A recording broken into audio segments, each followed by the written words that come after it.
اسی طرح کے بیانات سننے کے لیے مولانا منور حسین صدیقی آفیشل کو سبسکرائب کریں۔ بسم اللہ الرحمن الرحیم۔ نام محمد سے دل کو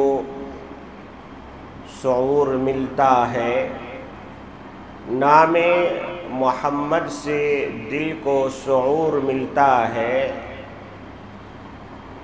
نگاہ فکر کو سرور ملتا ہے۔ نام محمد سے دل کو شعور ملتا ہے، نگاہ فکر کو شعور ملتا ہے۔ نصیب جیسا بھی ہو واسطہ محمد کا دے کے، نصیب جیسا بھی ہو واسطہ احمد کا دے کے، خدا سے جو بھی مانگو ضرور ملتا ہے، خدا سے جو بھی مانگو ضرور ملتا ہے۔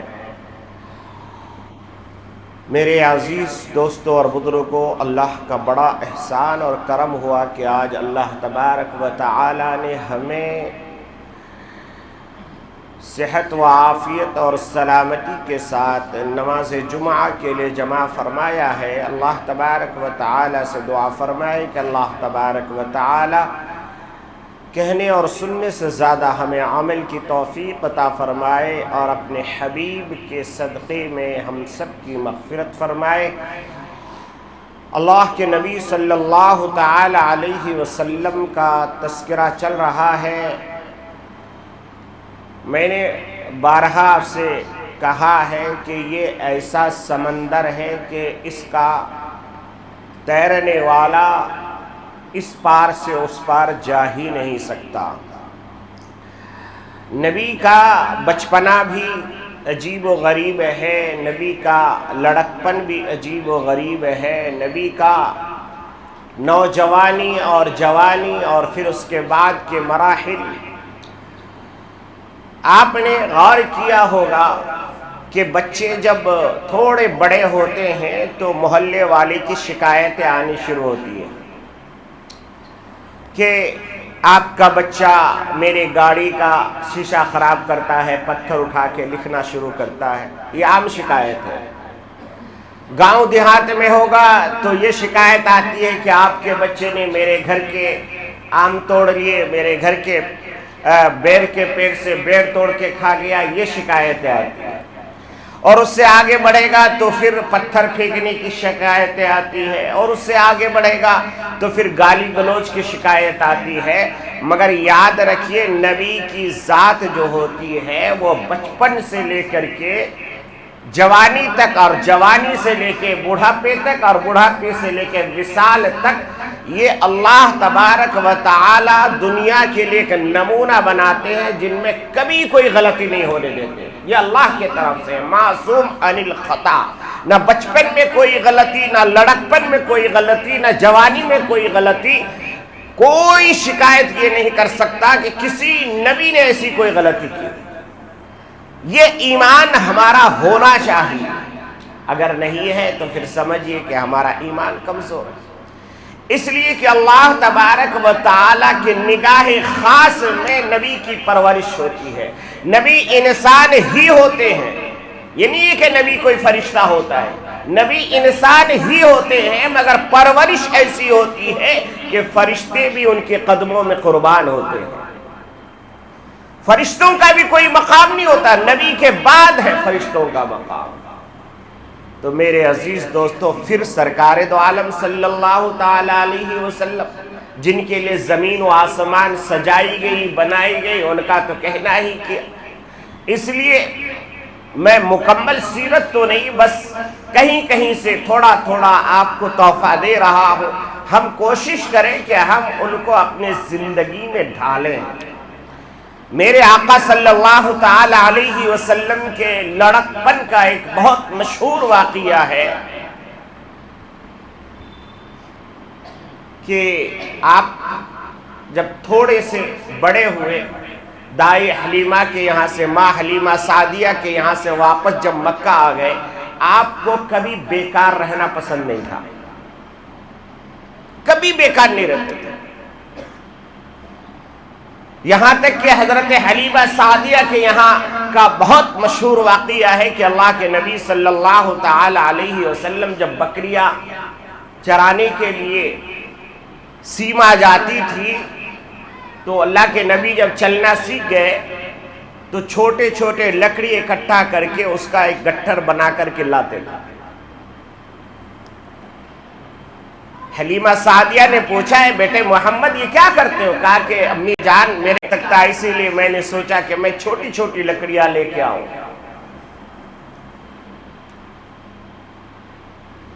مکے کا بہت مشہور واقعہ ہے کہ جب کیونکہ آپ جو ہے اپنے چچا حضرت ابو طالب کے یہاں رہتے تھے. ابو طالب کی اولادیں زیادہ تھی اور کمائی کا کوئی ذریعہ نہیں تھا، اس لیے مکے میں میرے آقا صلی اللہ علیہ وسلم بکریاں چرانے جنگل جاتے تھے. وہاں ایک چرواہا ان کا آپ کا دوست بنا اور اس نے کہا کہ محمد تم کو معلوم ہے کہ یہ چودھریوں کی شادیاں کیسے ہوتی ہیں؟ تو میرے آقا صلی اللہ علیہ وسلم نے کہا کہ نہیں مجھے تو معلوم نہیں. کہا ارے بڑا مزہ آتا ہے ان کی شادیوں میں. بولے کیا ہوتا ہے؟ کہ ناچنا گانا ڈھولک فلاں فلاں فلاں فلاں ہوتا ہے. آج کل بھی مسلمانوں کو جب اللہ پیسہ دیتا ہے تو کرتے ہیں نا، 3 دن کی شادی 4 دن کی شادی، پیلیس گراؤنڈ فلاں گراؤنڈ، اور وہاں پر ناچنے والی گانے والی اور شرابیوں کے الگ محفل اور کبابیوں کے الگ محفل کرتے ہیں. مسلمان کرتے ہیں، ایسا نہیں کہ نہیں کرتے. اسی مسلمان سے ذرا پوچھو ایک غریب بچہ IAS بننا چاہتا ہے IPS بننا چاہتا ہے، اس کا فیس کا پیسہ نہیں ہو پا رہا، تھوڑا دیکھ پائے کہ ارے یار ابھی تو بزنس میں اتنا گھاٹا چل رہا ہے، بزنس ہی نہیں ہے کہاں سے دیں گے بھائی، یہ پراپرٹی لاس ہو گیا، وہ پروجیکٹ ہمارا فیل ہو گیا. 1000 کہانی سنائے گا، آپ کو ایسا لگے گا کہ اس وقت اگر میرے جیب میں 2-4 ہزار ہے تو میں اس کو دے کے آ جاؤں. عیاشی کے لیے مسلمان کے پاس بہت پیسے ہیں، ان کو میں یہ دعوت فکر دیتا ہوں. میرے آقا صلی اللہ علیہ وسلم کا لڑکپن کا زمانہ. پوچھا کسی شادی کو دیکھا؟ کہا کہ نہیں دیکھا. تو کہا کہ آج فلانے چودھری کی بیٹی کی شادی ہے اور بڑے اہتمام سے ہو رہا ہے، آپ آج جائیں ان شادی میں اور آپ کی بکریوں کی دیکھ بھال میں کر لوں گا. اللہ کے نبی صلی اللہ تعالی علیہ وسلم جب وہاں پہنچے اور محفل سجائی گئی، آپ بھی ایک کونے میں بیٹھ گئے کہ آج دیکھیں گے کیا کیا ہوتا ہے. ابھی محفل شروع ہوتی اس سے پہلے ہی میرے آقا صلی اللہ علیہ وسلم کو نیند آ گئی اور ایسے سوئے کہ پوری محفل ختم ہو گئی. پھر صبح کا سورج چڑھ گیا، اس کی گرمی نے میرے آقا صلی اللہ علیہ وسلم کے والضحیٰ والے چہرے کو بوسا دیا اور گرمی کی تمازت محسوس کیے. تب میرے آقا کی آنکھ کھلی، جلدی سے اٹھے، ارے یہاں تو کچھ بھی نہیں ہے، سب تو ختم ہو گیا. پھر جنگل گئے بکریوں کے پاس تو دیکھا کہ اس کا دوست ان کی بکریاں چرا رہا ہے. تو کہا کہ بھائی کیا دیکھا آپ نے؟ کہا کہ یار میں تو کچھ دیکھا ہی نہیں آج، ایسا میں تھکا ہوا تھا، میں وہاں بیٹھا اور مجھے نیند آ گئی. تو کہا یار تم کو میں اتنا یہ کر کے بھیجا اور تم نے ایسا کر دیا. چلو کوئی بات نہیں، آج اور ایک چودھری کی بیٹی کی شادی، آج وہاں چلے جاؤ، آج بھی میں تمہاری بکریوں کو دیکھ لوں گا. پھر میرے آقا صلی اللہ علیہ وسلم وہاں گئے اور جانے کے بعد دوست کے اصرار پر، خود سے نہیں، دوست نے بھیجا. اور جانتے ہیں کہ دوست کے لیے بہت سارے لوگ کچھ غلطی کر جاتے ہیں. ہمارے پاس نوجوان لوگ آتے ہیں کہ حضرت مجھے تو سگریٹ کی عادت نہیں، مگر کیا کرتے ہیں دوست پورے پیتے رہتے اس لیے میں بھی پی لیتا ہوں. اب ایسے کرتے کرتے آج سگریٹ پی رہا ہے، کل کچھ اور پیے گا، پرسوں اور کچھ پیے گا، اور پیتے پیتے ان حرام کاری تک چلا جائے گا. اس لیے کہ بنیاد چھوٹوں سے شروع ہوتی ہے. میرے آقا صلی اللہ تعالی علیہ وسلم کو پھر دوست نے دوسرے دن بھیجا، پھر گئے اور جانے کے بعد پھر بیٹھے انتظار کر رہے تھے کہ محفل شروع ہوگی، اور محفل شروع ہونے سے پہلے پھر میرے آقا کو نیند آ گئی اور پھر سو گئے۔ آپ جانتے ہیں کہ اللہ کے نبی صلی اللہ علیہ وسلم راتوں رات جاگ کر کے عبادت کرتے تھے، یہاں تک کہ عائشہ فرماتی ہے کہ اتنا جاگتے تھے کہ یہ پاؤں مبارک میں ورم آ جایا کرتا تھا، پھول جاتا تھا، سوج جاتا تھا، سوتے نہیں تھے، ایک آدھا گھنٹہ سوئے اس کے بعد پڑھ رہے ہیں۔ حدیث میں آتا ہے کہ اللہ کے نبی صلی اللہ تعالی علیہ وسلم ایک ایک رات میں اتنے سجدے کرتے تھے کہ ماں عائشہ کہتی کہ مجھے ڈر لگنے لگتا تھا کہ کہیں میرے آقا کی روح تو نہیں نکل گئی۔ ایک بار کا واقعہ، پڑھتے پڑھتے قرآن، وَإِن تُعَذِّبْهُمْ فَإِنَّهُمْ عِبَادُكَ وَإِن تَغْفِرْ لَهُمْ فَإِنَّكَ أَنْتَ الْعَزِيزُ الْحَكِيمُ۔ فرمایا کہ اللہ کے نبی جب اس آیت پر پہنچے تو پڑھتے رہے، روتے رہے، پڑھتے رہے، روتے رہے، یہاں تک کہ ہچکیاں بن گئی اور آنسوؤں سے پورا داڑھی تر ہو کر کے زمین پہ وہ آنسو گرنے لگے، زمین گیلی ہو گئی۔ ماں عائشہ کو ڈر لگنے لگا کہ کہیں ایسا تو نہیں کہ میرے آقا اپنے آپ کو فنا کر دیں گے اس آیت کو پڑھتے پڑھتے اور آپ کی جان نکل جائے گی۔ ماں عائشہ نے پاؤں پکڑ کے ہلایا اور کہا کہ اے میرے پیارے حبیب، آپ اتنا کیوں روتے ہیں، آپ اتنا کیوں اللہ سے عاجزی انکساری کرتے ہیں، کیوں اللہ سے اتنا ڈرتے ہیں؟ تو میرے آقا نے فرمایا افلا اکون عبدا شکورا، اے میرے پیاری بیوی، کیا میں اللہ کا شکر گزار بندہ نہ بن جاؤں؟ اس لیے کہ تجھے پتا ہے کہ میں تو یتیم پیدا ہوا تھا، میرا تو پرورش کرنے والا کوئی نہیں۔ اللہ نے مجھے وہاں سے اٹھا کر کے جو ہے اللہ نے مجھے نبی بنا دیا، اور صرف نبی نہیں بلکہ مجھے نبیوں کا سردار بنا دیا۔ میں یتیم مگر مجھے اللہ نے نبی کا سردار بنایا، اسی لیے میں اللہ کا شکر ادا کرتا ہوں۔ اس آیت کا ترجمہ کیا؟ وَإِن تُعَذِّبْهُمْ فَإِنَّهُمْ عِبَادُكَ وَإِن تَغْفِرْ لَهُمْ فَإِنَّكَ أَنْتَ الْعَزِيزُ الْحَكِيمُ۔ اے میرے پیارے پروردگار، اے میرے پیارے پروردگار، میرے گنہگار امتی کو آپ اگر سزا دیں گے تو کوئی روک نہیں سکتا، کوئی آپ کو منع نہیں کر سکتا، کوئی آپ کا قلم اور ہاتھ کو نہیں پکڑ سکتا، مگر اے میرے پیارے اللہ، اے میرے پیارے اللہ، میرے گنہگار امتی کو اگر آپ بخش دیں گے تو کون منع کرے گا؟ آپ بخش دیجئے، اس لیے کہ آپ تو عزیز الحکیم ہے، آپ زبردست حکمت والا ہے، آپ کے سامنے کسی کی نہیں چلتی۔ میرے دوستو اور بزرگوں، تو آپ کو میں نے جو یہ لڑکپن کا واقعہ سنا کر کے یہ سبق دینا چاہتا ہوں کہ میرے آقا صلی اللہ علیہ وسلم کی لڑکپن کو بھی اللہ نے ایسا معصوم بنایا کہ بلا ارادہ بھی کوئی گانے کی آواز میرے آقا کے کان تک نہیں پہنچی، چاہنے کے بعد بھی نہیں پہنچی۔ دوست چاہتا تھا کہ محمد کو یہ محفل میں شرکت ہو اور سنے، مگر اللہ نے ان کی ایسی حفاظت فرمائی کہ رحمت کی نیند کی چادر ڈال دی، اور کیا ہوا کچھ پتا نہیں چلا، نہ آنکھ نے دیکھا، نہ کان نے سنا، نہ دل نے محسوس کیا۔ معلوم یہ ہوا کہ یہ اللہ کی طاقت ہے کہ نبیوں کو معصوم رکھتے ہیں، نبی کبھی غلطی نہیں کرتے، نبی کوئی خطا نہیں کرتے، نبی سے کوئی کبھی بھی کوئی ظلم والی بات ثابت نہیں ہوتی۔ میرے آقا صلی اللہ تعالی علیہ وسلم کے لڑکپن کا یہ عالم ہے۔ آپ جوانی کو جائیے، جوانی کے عالم بھی عجیب و غریب ہے۔ مکے میں فساد ہونے والا ہے، ایک گروہ دوسرے گروہ کے ساتھ مقابلہ کرنے والے۔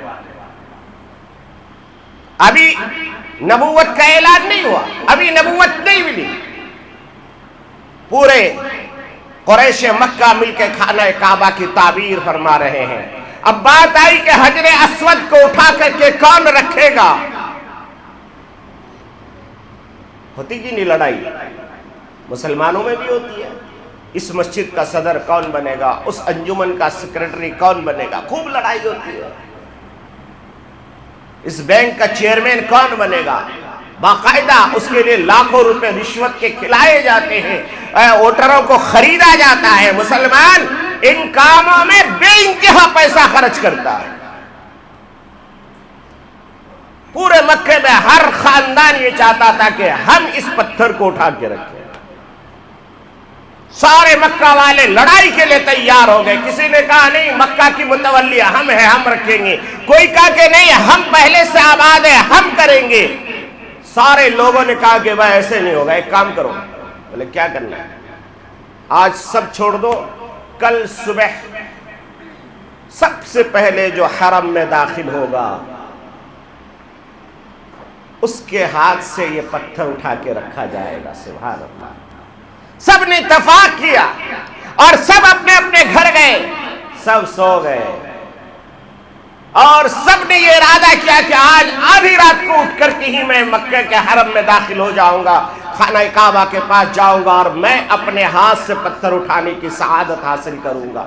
مگر اللہ نے سب کو گہری نیند کی چادر میں سلایا اور مزمل و مدثر والے نبی محترم، شفیع اعظم، رحمت للعالمین، شفیع المذنبین، طٰہٰ و یاسین، مزمل و مدثر، وہ میرے آقا محمد عربی صلی اللہ تعالی علیہ وسلم کو اللہ نے سب سے پہلے حرم پاک میں بھیجا.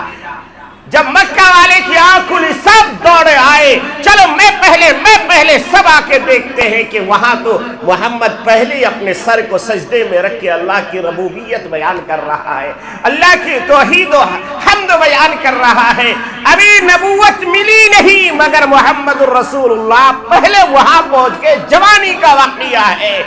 اب سارے مکہ والوں نے کہا کہ بھائی آج جو ہے خیر میں محمد سے آگے کوئی نہیں بڑھ سکتا، اس لیے کہ یہ صادق بھی ہے، امین بھی ہے، اب اللہ نے انہی کے ہاتھ میں رکھا ہے.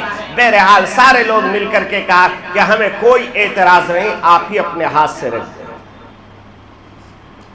اللہ کے نبی صلی اللہ تعالی علیہ وسلم چاہتے تو اپنے ہاتھ سے، مبارک ہاتھ سے اٹھا کر کے حجر اسود کو رکھ سکتے تھے. اللہ کے نبی نے ایسا نہیں کیا. اللہ کے نبی نے سارے لوگوں کو جمع کیا، مکہ والوں کو کہا اور کہا، سب خاندان والے سے کہا کہ سب خاندان والے اپنا اپنا ایک نمائندہ چنو، اپنا اپنا ایک نمائندہ. ہر خاندان کا ایک آدمی سامنے آیا، ہر خاندان والے نے اپنے سردار آگے بھیجا. میرے آقا صلی اللہ علیہ وسلم نے اپنی چادر مبارک کو اٹھایا، زمین پہ بچھایا، اپنے دست مبارک سے اس پتھر کو اٹھا کے چادر پہ رکھا.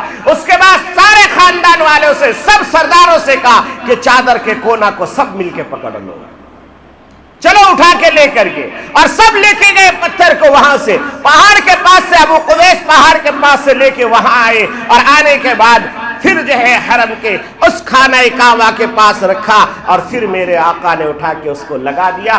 اس طریقے سے پورے مکے میں خون خرابہ کرنے سے اور روک دیا اور سب کو یہ سعادت مل گئی. سب نے کہا کہ میرے سردار نے بھی رکھا، اس نے کہا میرے سردار نے بھی رکھا.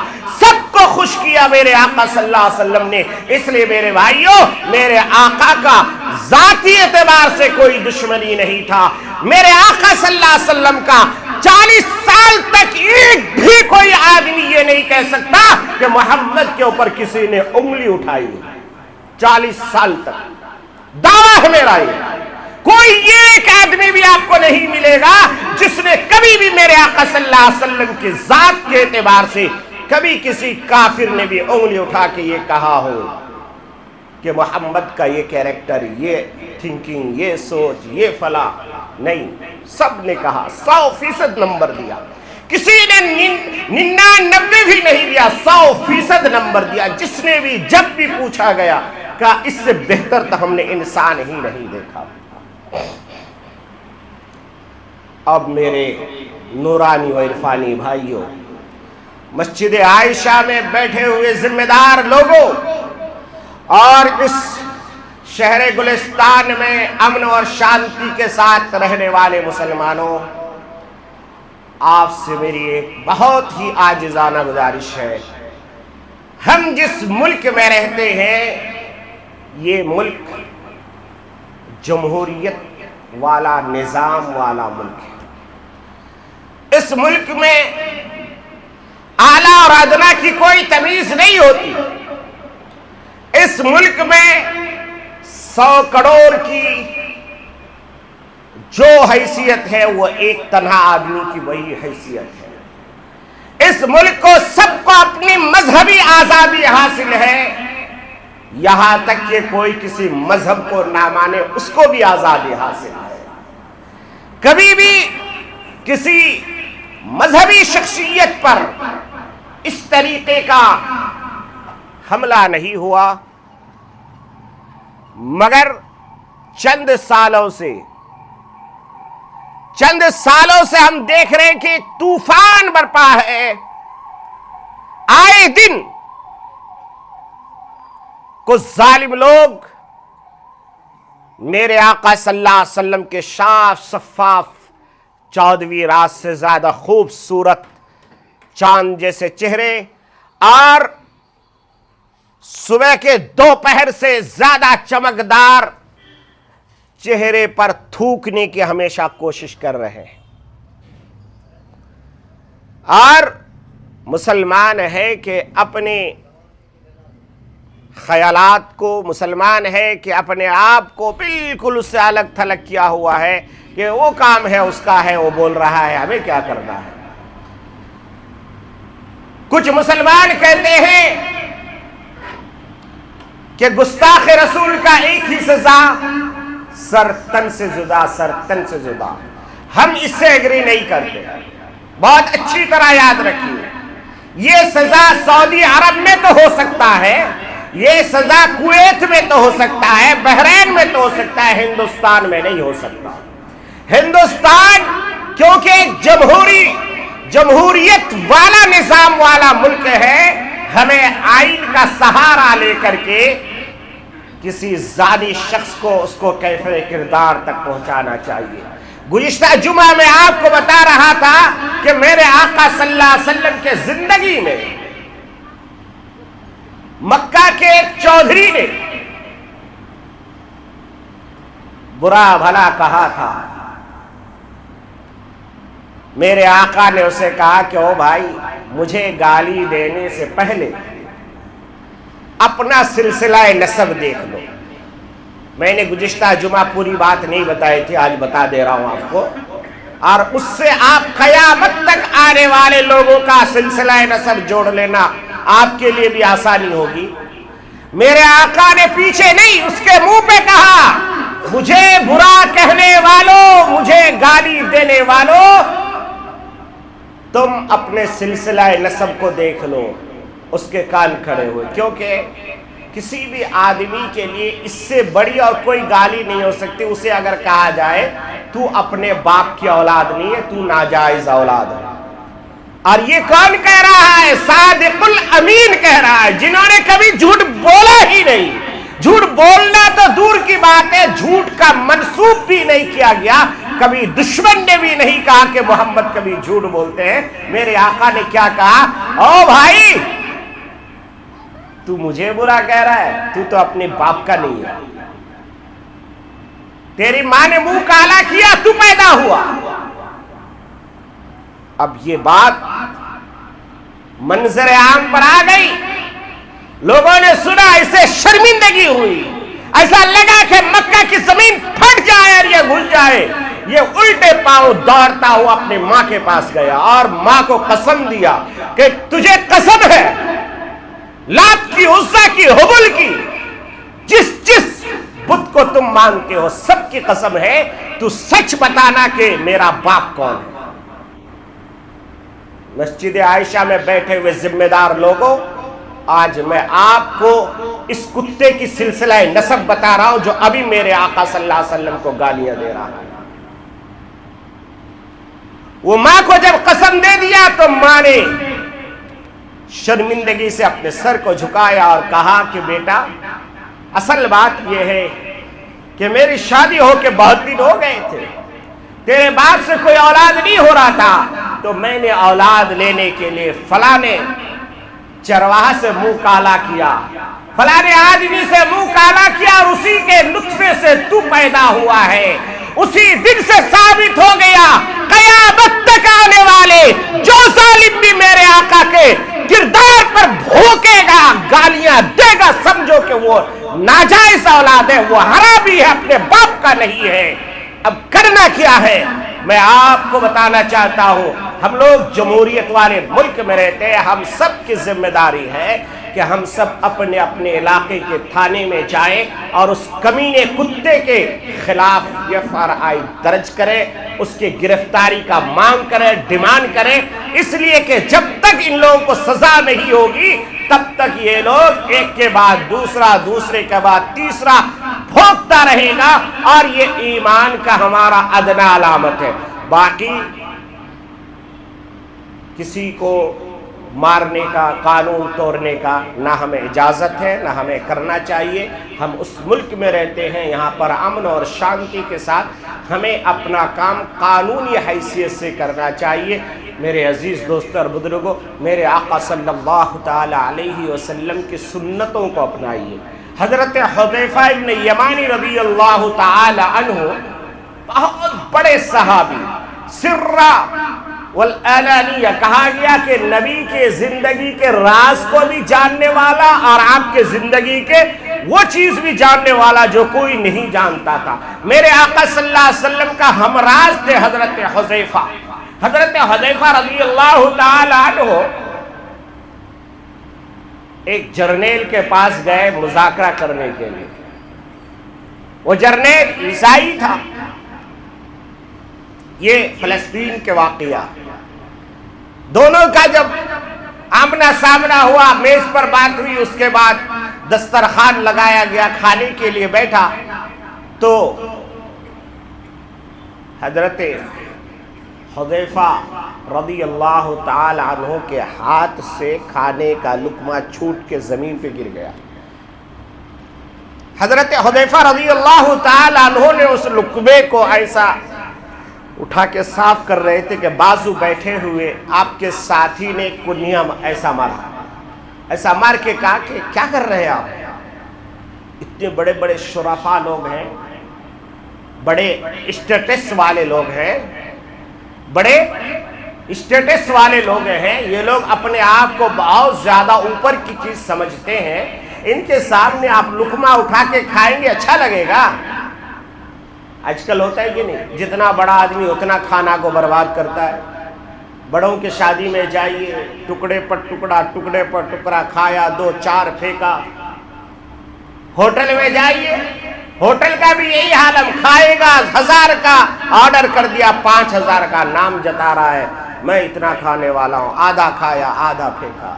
وہ بیٹر بھی گالیاں دیتا ہے تمہیں جب تم پلیٹ صاف کر کے نہیں کھاتے ہو، اور جو آدمی پلیٹ صاف کر کے کھاتا ہے نا، وہ بیٹر دل سے دعائیں دیتا ہے، وہ کسی بھی مذہب کا ماننے والا، وہ جانتا ہے کہ یار آدھا کام اس نے ہمارا کر ہی دیا ہے، اب اتنی تکلیف نہیں ہوگی، مگر آدھا کھایا آدھا چھوڑا۔ یہ دنیاوی نقصان ہے آپ کا کہ بیٹر کی گالی بھی کھانی پڑتی ہے آپ کو۔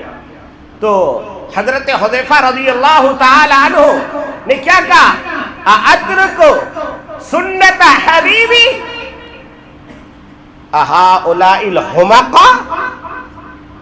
یہ جملہ نوٹ کر لو اپنے دلوں میں۔ حضرت حذیفہ یمانی رضی اللہ تعالی عنہ نے کیا کہا؟ اترک سنت حبیبی، کیا میں میرے حبیب صلی اللہ علیہ وسلم کے سنت کو چھوڑ دوں ان احمق اور بیوقوف لوگوں کے چکر میں؟ یہ تو احمق اور بیوقوف ہے، اور منہ پہ کا پیچھے نہیں کا، اور انہوں نے لقمہ کو صاف کیا، اٹھا کے کھا لیا۔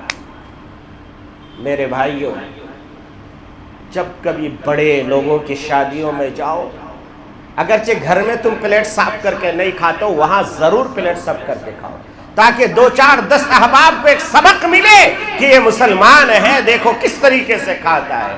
جب بڑے ہوٹلوں میں جاؤ، میں منع نہیں کرتا، جاؤ جہاں حلال کھانا ملتا ہے جاؤ، مگر اچھی طرح سے پلیٹ صاف کر کے کھاؤ، تمہارا کھانے کا طریقہ بھی دوسرا لوگ نوٹ کرے گا، اور سنت سمجھ کر کے کھاؤ، تاکہ اللہ کے نبی صلی اللہ علیہ وسلم نے جو فرمایا کہ من احیا سنتی عند فساد امتی ولہ نیت اجر شہید، یعنی کہ ایسے وقت میں جب میرے سنتوں کو مٹا دیا جائے گا، ایسے وقت میں کوئی اگر میری ایک سنت کو ادا کر لے گا تو اسے 100 شہیدوں کا ثواب ملے گا۔ یہ سوچ کر کے بیٹھو کہ نہیں مجھے آج ان پاگلوں کے سامنے سنت پر کھانا کھانا ہے۔ چیئر پہ بیٹھے ہو، اچھی بات ہے، بیٹھو بھائی، پاؤں کیسے اٹھا کے بیٹھو، مار لو پلٹی، چیئر کے اوپر ہی مارو، دیکھے لو کیا بات ہے بھائی۔ چیئر پہ بیٹھنا منع نہیں ہے، مگر ایک طریقہ ہے۔ آج کل تو لوگ مسجدوں میں بھی چیئر بنائے، بعض مسجدیں تو ایسا لگتا ہے جیسے چرچ بن گیا ہے، چرچ بن گیا ہے۔ ابھی کسی مسجد میں گیا تھا، میں پروگرام میں دیکھا تو آدھے ادھر لگے آدھے ادھر لگے، میں بولا بھائی اب بیچ میں بھی لگا دو تاکہ لگ جائے کہ ہاں ایک چرچ میں آئے ہیں بیان کرنے کے لیے۔ وہی نوجوان ماشاءاللہ اپاچی چلا رہا ہے، ہیرو ہونڈا چلا رہا ہے، بلیٹ بھی چلا رہا ہے، مگر اسٹائل سے اترتا ہے کہ چیئر پہ بیٹھتا ہے۔ کیا بات ہے، اللہ نے اگر اتنا ہی مجبور کر دیا۔ دیکھو مجبور والے کے لیے نہیں کہہ رہا ہوں میں، میرے بڑے بھائی لوگ جو بابا کی عمر کے لوگ ہیں وہ لوگ بیٹھے، اسے مجھے کوئی اعتراض نہیں، مگر نوجوان ہٹا کٹا گھر کے سارے کام کر رہا ہے، آفس میں جا کے 8 گھنٹہ ڈیوٹی کر رہا ہے، مگر جہاں مسجد میں آیا تو بیمار بن گیا، چیئر پہ بیٹھا اسٹائل سے نماز پڑھ رہا ہے۔ ایسی نماز کی اللہ کو کوئی ضرورت نہیں، کوئی ضرورت نہیں۔ ایسی نماز ہے کپڑے پہ لپٹ کے منہ پہ مار دی جائے گی۔ بہرحال بات کہیں سے کہیں پہنچ گئی۔ اللہ کے نبی صلی اللہ علیہ وسلم کے سنتوں پر ہمیں عمل کرنا ہے، اور اللہ کے نبی صلی اللہ علیہ وسلم سے محبت کرنا ہے۔ اور میں نے جو ایک کام دیا آپ لوگوں کو، آپ لوگ میں سے ہر آدمی کوشش کرے کہ اپنے طرف سے ایک جو فرائض درج ضرور کرائے اس کم بخت کے نام سے، تاکہ ان کو ایک سبق مل جائے۔ اللہ ہمیں عمل کی توفیق عطا فرمائے، آمین۔ وآخر دعوانا الحمدللہ رب العالمین۔